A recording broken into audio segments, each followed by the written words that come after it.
Généralement, quand tu es complètement novice en fraude et qu'on te propose d'aller faire un week-end pour rouler dans la neige et bivouaquer à 1200 mètres d'altitude, bah tu réfléchis un peu. Ou alors, tu es aussi débile que moi et t'acceptes direct et tu te dis que tu vas vivre une super expérience.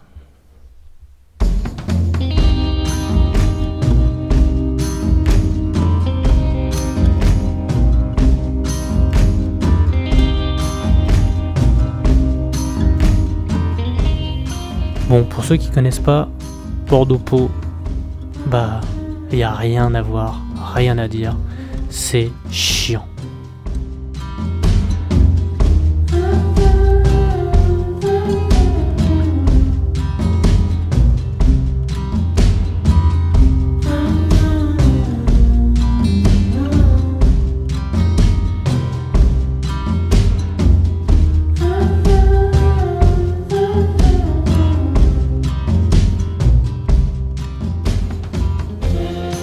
Enfin arrivé à Rébénac, où je vais pouvoir retrouver les gars. Ou pas.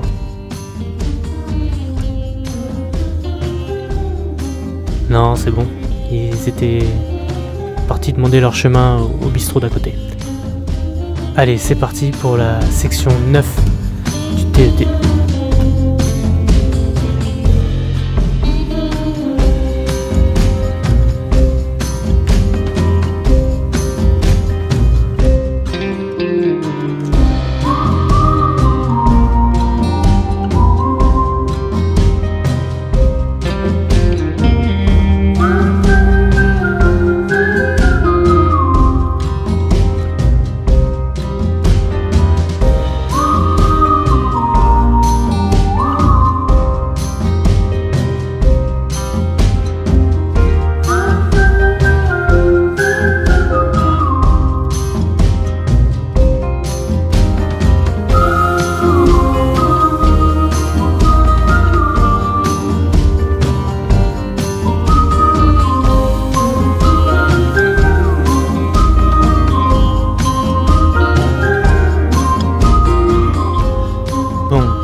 En hiver, c'est gras. Et comme vous pouvez le voir, le gras, ça glisse.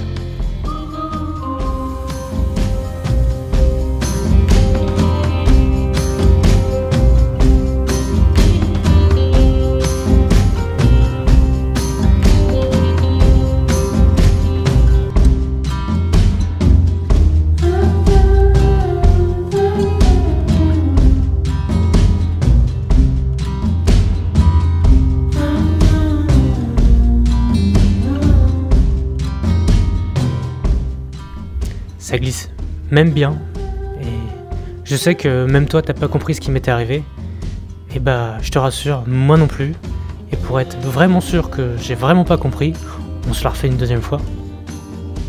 Et comme je suis sûr que t'es sûr que je suis sûr que t'as toujours pas compris, une petite dernière fois pour être sûr qu'on n'a pas compris. Allez, rien de grave, juste une fracture de mon amour-propre et on est reparti.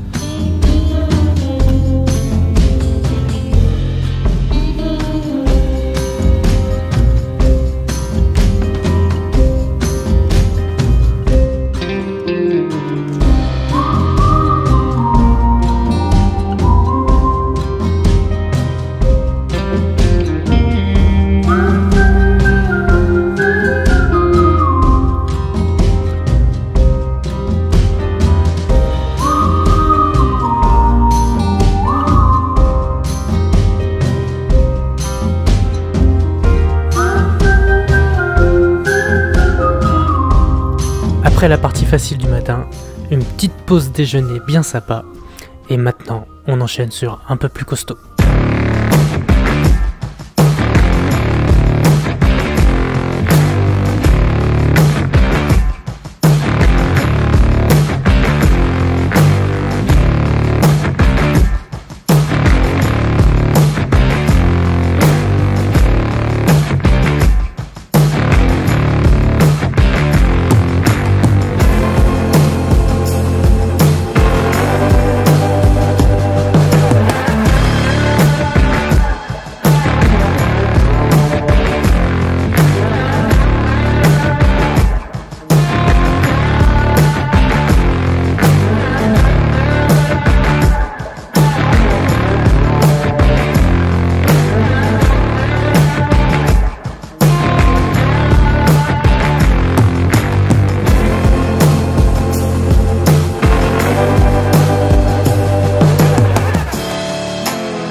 mesure qu'on monte, la neige se fait de plus en plus présente.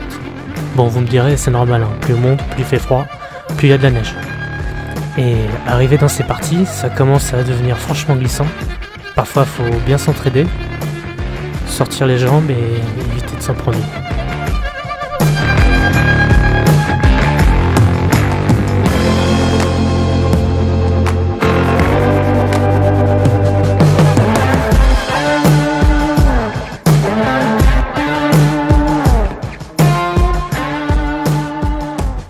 Après une pause, on attaque la dernière montée, celle qui doit nous mener au plateau à 1200 mètres d'altitude où on est supposé faire notre bivouac.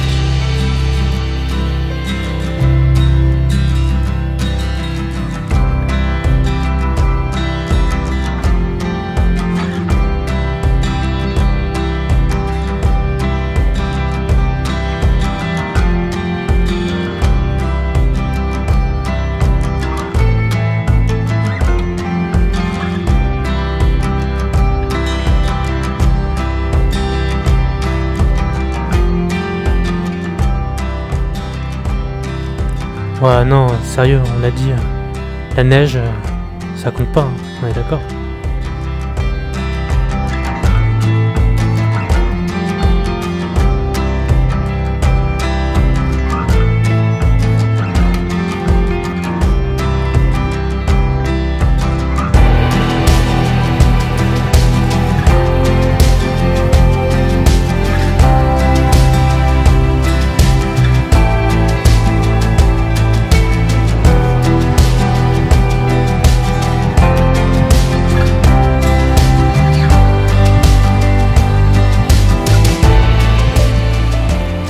On dirait pas en fait hein, sur la vidéo, mais la neige c'est ultra physique.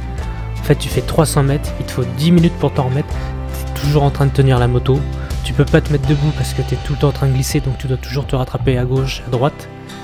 Et en fait on en chie vraiment, c'était très très dur.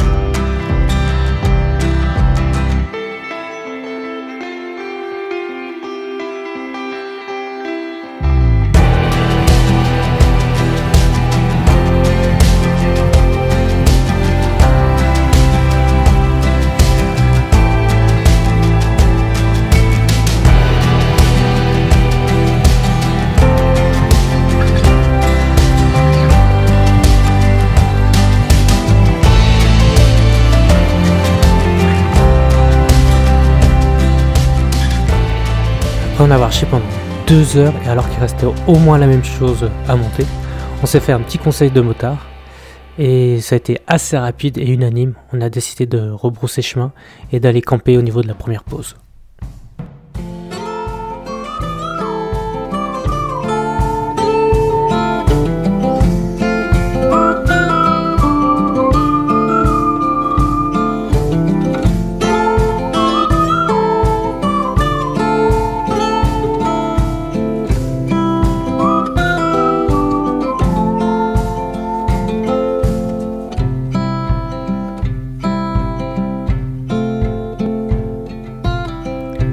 Après une super soirée, et malheureusement pour éviter d'être censuré par le CSA, je pourrais pas vous montrer les images.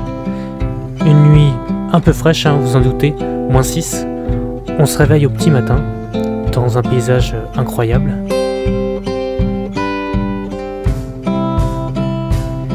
Et bah tout ce qu'on a monté, faut le redescendre.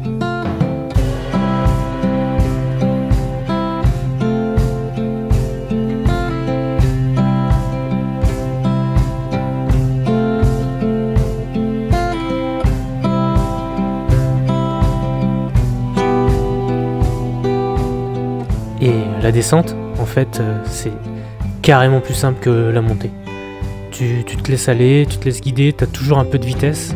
Faut toujours un peu garder les pieds au sol pour éviter de t'en prendre une, mais c'est quand même ultra plus simple. Et vu que c'est beaucoup plus simple, et bah, tu peux en profiter beaucoup plus au niveau du paysage.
laisse la montagne derrière moi à regret, avec des super images plein la tête.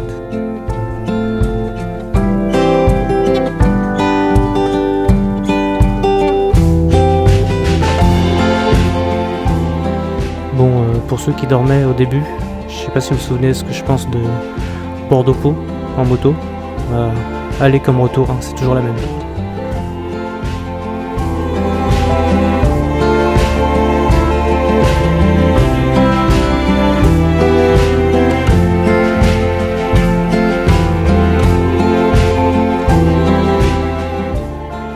Revenu au point de départ avec aucun regret et qu'une seule envie, repartir, y retourner et réussir la prochaine fois.